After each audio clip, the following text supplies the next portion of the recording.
So hello everyone. हमारी data analysis की second class में आप सभी का वेलकम है।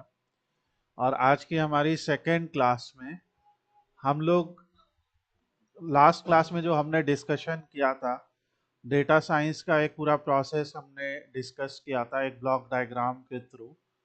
आज की क्लास में हम लोग सीखेंगे टैब्लो के बारे में। और टैब्लो के बारे में सीखने से पहले सो जो भी स्टूडेंट्स ज्वाइंट हैं अभी, हम लोग उनके साथ आगे कंटिन्यू करते हैं। तो हम लोग आज जो प्रोडक्ट के बारे में या टूल के बारे में डिस्कशन करने वाले हैं वो है टैब्लो। देखिए, हमने जब कल डेटा साइंस प्रोसेस पूरा डिस्कस किया था तो हमने देखा था कि वर्ल्ड में बहुत सारे इवेंट्स हो रहे हैं और उन इवेंट्स के बेसिस पे कुछ रॉ डेटा आता है। कई बार बहुत सारी कंपनियां अपने जो इवेंट्स होते हैं उन इवेंट्स को स्टोर करके रखती हैं डायरेक्टली डेटाबेसेस में। कई बार कंपनीज उन इवेंट्स को स्टोर करके रखते हैं एक्सेल फाइल्स में, उन इवेंट्स की जानकारी। जैसे किसी कंपनी की सेल्स हुई, किसी कंपनी का कोई सामान बिका, किसी कंपनी का किसी कंपनी ने कोई परचेज किया, किसी कंपनी को कोई ऑर्डर आया, उसने कोई प्रोडक्ट मैन्युफैक्चर किया, उसने किस ट्रक में लाद के वो प्रोडक्ट अपने कस्टमर को भेजा। जैसे हम लोग बात करें जो फेमस ई कॉमर्स कंपनीज हैं इंडिया में, जैसे आप लोग फ्लिपकार्ट पे या अमेज़ॉन पे कोई ऑर्डर करते हैं तो फ्लिपकार्ट या अमेज़ॉन आपके ऑर्डर की जानकारी अपने पास कहीं पे स्टोर करता है। उसके बाद उसे प्रोसेस करता है किसी न किसी लॉजिस्टिक कंपनी, यानी ट्रक के थ्रू, या जैसे भी आपके पास वो सामान एक डिलीवरी पर्सन डिलीवर करता है। डिलीवर हो जाता है तो ऑर्डर का स्टेटस मार्क किया जाता है। तो ये सारी जो जानकारी होती है, ये जो डेटा सेट्स होते हैं, ये अलग अलग फॉर्मेट्स में हमारे पास होते हैं। तो ये जो डेटा सेट्स होते हैं ये जिन टेक्नोलॉजीज में स्टोर किए जाते हैं वो हैं एसक्यूएल, एक्सेल, सीएसवी। ठीक है, तो एसक्यूएल है, एक्सेल है, सीएसवी है, जेसन है। इसमें एक्सेल को हम लोगों ने कल देखा था। जैसे मैं आपको एक एक्सेल की फाइल दिखा रहा हूँ यहाँ पे। इस एक्सेल की फाइल में हमारे सामने एक कलेक्टेड डेटा है। किस कंट्री का है, कहाँ का है, ये इंफॉर्मेशन नहीं है, पर इस डेटा में क्या किया, वाटर के कलेक्शंस को, वाटर के सैंपल का कलेक्शन है और वाटर का पीएच लेवल, जो आपने केमिस्ट्री में पढ़ा होगा, पीएच लेवल, वाटर की हार्डनेस, उसमें कितने सॉलिड हैं, उसमें कितने क्लोरामीन्स हैं, सल्फेट कितना है, कंडक्टिविटी कितनी है। तो वाटर के जितने भी डिफरेंट पैरामीटर्स है उन्हें रखा गया और फिर यहाँ फाइनल बताया गया कि वो वाटर पीने के लिए उचित है या नहीं, पीने के लिए वो सही है या नहीं, पोर्टेबिलिटी। तो ये एक इम्पॉर्टेंट चीज़ है। तो इस तरीके से हम लोग के पास डेटा सेट्स होते हैं। हमारे पास एक और डेटा सेट है जहाँ पे हेल्थ केयर की बात हो रही है। और हेल्थ केयर के केस में आपको दिख रहा है कि कुछ लोगों ने एक क्लिनिक में अपॉइंटमेंट किया। उन्होंने कहा कि हमें डॉक्टर को दिखाना है, रिक्वेस्ट किया कि इस दिन हम उन्होंने रिक्वेस्ट डाली कि इस दिन हमें अपॉइंटमेंट चाहिए। अपॉइंटमेंट जिसने दिया वो नर्स है, साइकोलॉजिस्ट है, एमडी है, क्या है, और अपॉइंटमेंट कर्ता का पहला आखिरी नाम क्या है और उन्हें वेटिंग टाइम कितना दिया गया। सो एक छोटा सा डेटा सेट है, मगर इस तरह से क्लिनिक अपने अपॉइंटमेंट्स की जानकारी को स्टोर कर सकता है। ऐसे हम लोग कम से कम 150-200 प्रोजेक्ट्स को समझेंगे। हमारे पास यहाँ पे हमने ऐसे ऑलरेडी 150 प्रोजेक्ट्स बना रखे हैं। जैसे ये global food wastage data set है। Global food wastage data set में बताया जा रहा है कि यहाँ पे कंट्री का नाम दिया है, ईयर दिया है। ऑस्ट्रेलिया ने 2019 में फ्रूट्स एंड वेजिटेबल का टोटल टन में, जो कि वेइंग यूनिट है, तो इतने टन का 19,268.63 टन का वेस्टेज किया, जिसकी वजह से डॉलर में जो लॉस हुआ वह 18,686.68 का लॉस हुआ मिलियन डॉलर्स में। तो इस तरह से डेटा है। सो आप जान पा रहे कि ये एक एक्सेल या सीएसवी फाइल ऐसे दिखाई देती है। आपने बहुत सारी इस टाइप की एक्सेल फाइल्स देखी होंगी। तो ये हम लोगों के लिए इम्पॉर्टेंट होता है, ठीक है। इसके अलावा हम एक और फाइल दिखाते हैं और फिर आगे बढ़ते हैं। तो जैसे यहाँ पे हमारे पास एक फाइनेंशियल सैम्पल डेटा है। जैसे अभी तक जो हम देख रहे हैं वो वाटर पोल्यूशन या इस टाइप के एनालिसिस है। ये कंपनी के फाइनेंशियल एनालिसिस है। ये एक प्रॉपर एक्सेल फाइल है जिसमें यहाँ पे फिल्टर लगे हुए हैं कि किस सेगमेंट के लिए वो सामान गया, किस देश के लिए गया, कौन सा प्रोडक्ट गया, बिका, जो उसमें क्या डिस्काउंट दिया गया, कितनी यूनिट बिक गई, मैन्युफैक्चरिंग प्राइस उसका कितना था, मतलब कंपनी ने जब उस प्रोडक्ट को बनाया तो उसे मैन्युफैक्चरिंग में कितना रुपया लगा, और वो कितने रुपए यहाँ पे डॉलर में है बेसिकली, और कितने डॉलर में बेचा। तो $3 का बना, $20 उन्होंने प्राइस रखा। उनके पास टोटल 1618.5 प्रोडक्ट्स थे। तो इस वजह से टोटल प्राइस जो बना वो बना 32,370, और कितना डिस्काउंट दिया और इतने ही में बेच दिया। ऐसे करके कंपनी का डेटा होता है। और ये जो बिक्री हुई ये किस डेट को हुई, वो मंथ का नंबर कौन सा था, मंथ का नाम क्या था, और वो ईयर क्या था जब बिका। तो ये एक एक्सेल फाइल है, ठीक है।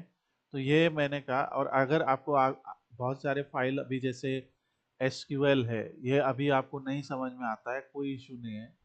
जेसन है, ये आपको नहीं समझ में आता है, कोई इशू नहीं है। ये सब हम लोग आगे पढ़ेंगे। ये सब बेसिकली टेक्नोलॉजीज हैं जिनका यूज़ करके हम लोग अपना काम करेंगे, अपना डेटा स्टोर करते हैं और डेटा को ट्रांसफ़र करते हैं। तो आप बस फोकस कीजिए कि एक्सेल और सीएसवी फाइल पे। तो ये एक्सेल आप लोगों को अपने अपने कंप्यूटर में चाहिए होगा, ठीक है। एक्सेल टूल जिसके थ्रू आप लोग जो है इन फाइल्स को स्टोर कर सकें। और एक्सेल में ही ऑप्शन होता है फाइल को सेव करने का। जैसे मान लीजिए इसी फाइल को एज सी एस वी कर देता हूँ। सी एस वी का मतलब होता है कॉमा डेलिमिटेड या कॉमा सेपरेटेड वैल्यू। तो आगे हम लोग इसको भी समझेंगे कि ये क्या अलग है, बट अभी आप समझिए ऐसा एक टैबुलर डेटा दिख रहा है। टैबुलर मतलब टेबल। टेबल में क्या होता है, देखिए ये रो है, एक रो, दो रो, तीन, चार, पाँच, ये कॉलम है। दो, तीन, चार, पाँच, छः, सात।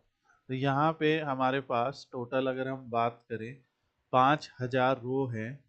और ये A B C D E F G H तक जो है हमारे पास कॉलम है, ठीक है।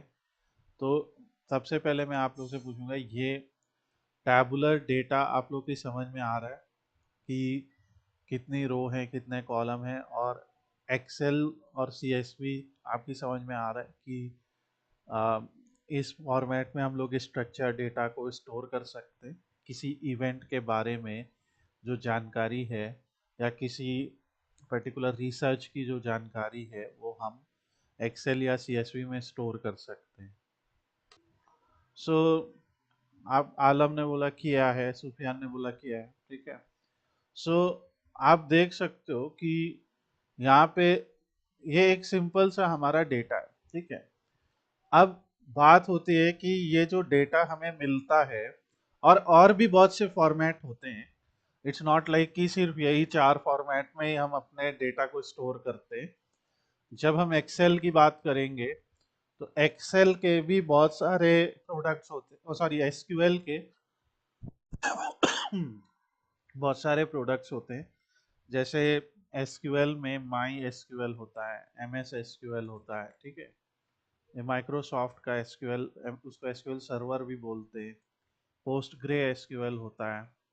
तो ये जैसे अलग अलग कंपनीज और भी, ये तो मैंने कुछ ही नाम लिए। सो अलग अलग कंपनीज अलग अलग प्रोडक्ट्स को अलग अलग तरीकों से सेव करती हैं। सो अब बात आती है कि जब डेटा हमें ऐसे फॉर्मेट में दिया गया हो और हमें उस डेटा पे एनालिसिस करनी है, ठीक है, तो किस तरीके से हम वो एनालिसिस कर सकते हैं, उसके लिए उसके लिए कई टूल हैं जो हम सीखेंगे, जो हमने आपको बताया भी था कि इन चीज़ों को सबसे पहले क्या करना पड़ेगा कि सबसे पहले डेटा को रीड करना पड़ेगा, राइट। जैसे डेटा सेट है, उसको करने के लिए सबसे पहले डेटा को रीड करना पड़ेगा, क्लीन करना पड़ेगा। देखिए, सबसे पहले डेटा कलेक्ट होगा, ऑब्जर्वेशन, जैसे आपने कहीं देखा कि अच्छा ये घटना हुई या ये इवेंट हुआ, आपने ऑब्जर्व किया और आपने उसको स्टोर कर लिया एक्सेल फाइल में।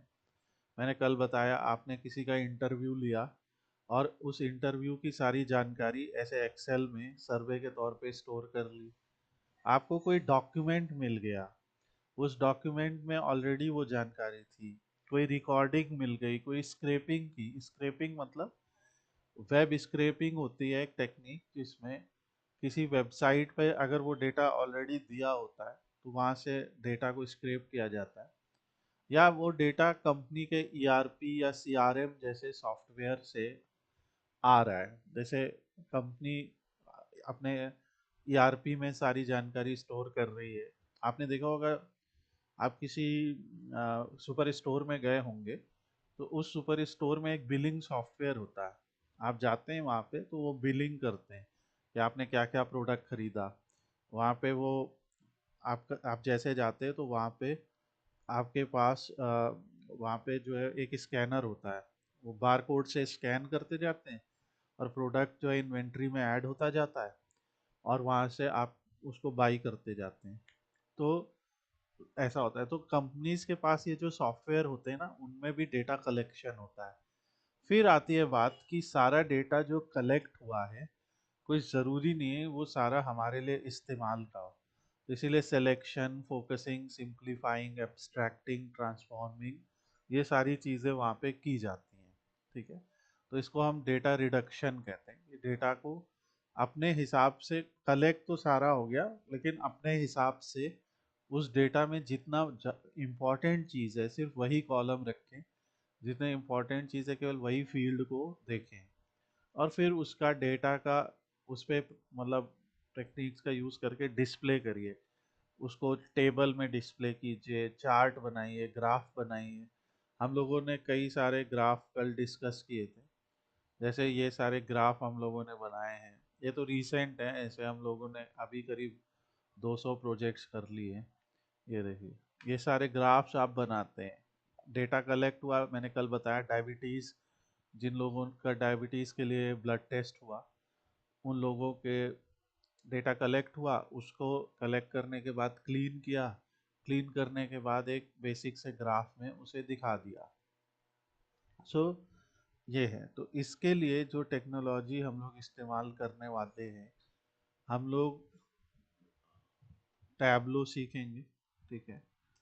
टैबलो एक ऐसा टूल है, एक ऐसा डेटा एनालिसिस या बिजनेस इंटेलिजेंस टूल है जिसके थ्रू बहुत कम कोडिंग किए करने पर आप मतलब आपको बहुत कम कोडिंग करनी है और फिर भी आप डेटा को कनेक्ट कर सकते हैं।